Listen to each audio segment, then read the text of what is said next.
I'm going to provide you with information on the operation. Dana Shutt from NCIS is going to provide some additional information, and then we'll allow a few minutes for questions. Last week, beginning on February 12th and continuing through February 16th, the Goose Creek Police Department coordinated and hosted a multi-jurisdictional ICAC, which is the Internet Crimes Against Children operation. Everyone you see standing here with me participated and was necessary to make this operation a success. You will notice on the board here beside me the names of each organization that was involved.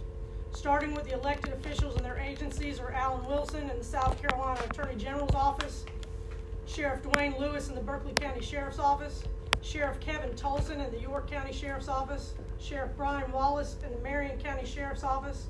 Also included were NCIS, the Mount Pleasant Police Department, and the Air Force Office of Special Investigations. Throughout the duration of this operation, we had over 50 officers, analysts, forensic examiners, and polygraphers working together. Without this level of collaboration, operations such as this would not be possible. The operation was the first of its kind here in the Low Country. Using the South Carolina ICAC Task Force, the goal and purpose of this operation was to identify and take into custody perpetrators who use technology to sexually exploit children. We used proactive undercover methods to track down these perpetrators and bring them into custody. Over the course of the 5 days, we were able to take 6 people immediately into custody. One additional subject has subsequently been taken into custody, and there are 21 additional offenders that will be taken into custody upon completion of our investigations. The 6 people that were immediately taken into custody were offenders that we call travelers. These 6 men traveled to a specific location for the sole purpose of having sex with an underage child. The ages of the children they thought they were coming to have sex with was either 13 or 14 years old. These men were very specific in communicating via the internet what they wanted and expected. The majority, if not all, distributed pornographic pictures to, again, what they believed was a 13 or 14-year-old child. Once the men were taken into custody, some were found to be in possession of child pornography or had videos containing bestiality, some of which resulted in additional charges. On the 6 original perpetrators, 21 criminal warrants were obtained and served. The following is the information on the original 6 offenders. Matthew Hagan, age 26, unemployed. Austin Ostrander, age 24, refused to tell us where he worked. Sean Peters, age 49, works for the U.S. Postal Service. Kent Turcoli, age 39, works for FedEx and Uber. Joey Clark Jr., age 27, works for a boating manufacturer. Otis Miller Jr., age 38, works for Walmart. And the additional offender that was taken into custody is Anthony Hale, age 24, works for the Naval Nuclear Power Training Command. I would now like to turn the mic over to Dana Shutt, Supervisory Special Agent with NCIS. Good morning, my name is Dana Shutt. I'm the Supervisory Special Agent for the Naval Criminal Investigative Service Resident Agency Charleston Office. As a federal law enforcement organization for the Department of the Navy, NCIS exists to protect our warfighters and their families from harm, including the threat posed to Department of Navy dependent children by child predators. NCIS has been engaged in proactive efforts for years to combat the threat to children. In the last year, our Carolinas Field Office has undertaken child predator operations with our law enforcement partners, the Goose Creek Police Department, and the South Carolina Attorney General's Office as part of the South Carolina Internet Crimes Against Children Task Force.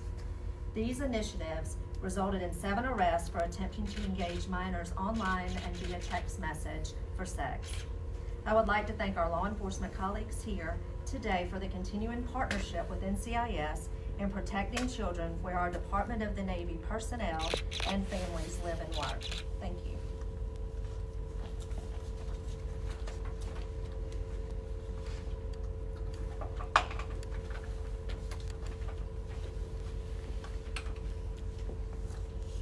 Mayor Habib and the city administration have entrusted me with this position and have continuously supported me and my team in our crime-fighting efforts. We are committed to fighting and to tracking crime within our city. This includes crime against our children. With our children becoming more and more involved and dependent on technology every day, I encourage parents to pay attention and ask questions. This operation proves that there are predators out there lurking. I want to again thank everyone that took part in making this operation a success. It takes collaborative efforts from local, state, and federal agencies to help make and keep our communities safe. In addition to all the agencies that participated, I want to thank our community partners who donated food all week, not knowing why and never questioning the reason. Finally, I want to say that the working relationship that I experienced and observed with everyone that participated was by far unparalleled by anything I have experienced since coming to the Goose Creek Police Department. When you bring a group such as this together, all working toward a common goal, it is amazing what you can accomplish. Take questions? Could you clarify how law enforcement communicated with these perpetrators? Via the internet. I'm not going to disclose the sites, but through the internet. Okay. What about efforts going forward to curtail this type of behavior? ICAC is constantly working throughout the state on operations such as this. And again, we're going to continue to monitor as well. Chief, everybody in law enforcement has seen this type of thing before, but you talk a little bit about the walks of life.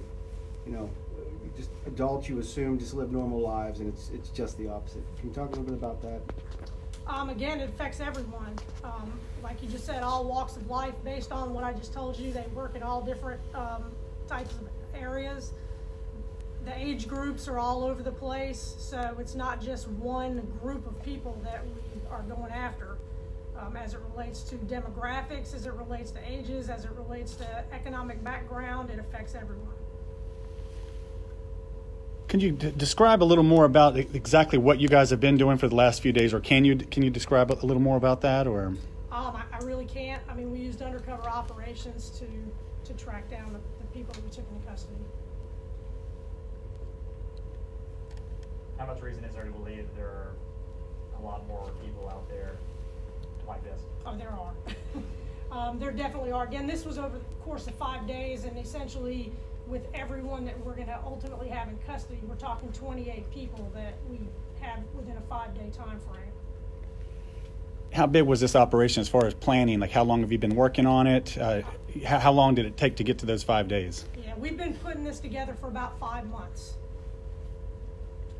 Was there, before that 5 months, was there indications that something serious needed to be done, like this investigation? Nothing specific. This is something that I wanted to do when I came here to Goose Creek, so we had to get ready.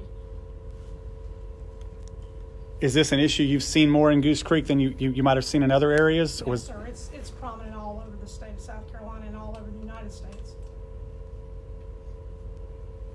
You said you did this in 5 months. Let's say you spent a year doing this. How many more people do you think you'd catch? You think you'd double? You think you'd triple? I think more our time constraints were the 5 days that we did it versus the planning piece. A little bit more about the sting. Would it be something like, just, could you talk a little bit more about that, on how it was, actually used? Was it something like we'd see on TV where just somebody walks in assuming? Is that kind of how it worked, or did you just set them all up on the internet, or did you meet them personally, or?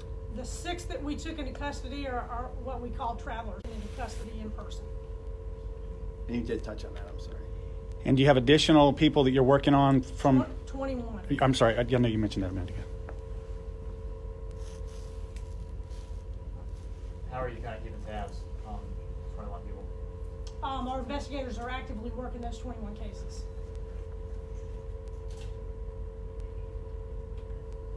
What kind of jail time do you think these guys would have? Does it vary?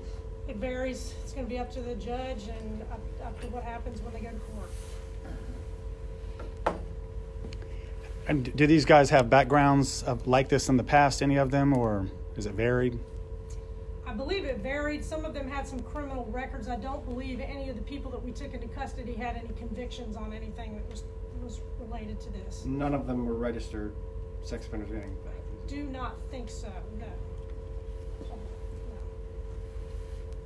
And what charges did you say they'll face? Well, there's multiple charges depending on the individual.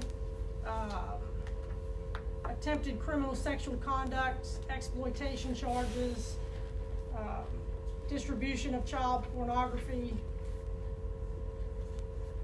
Essentially, that's what the charges are.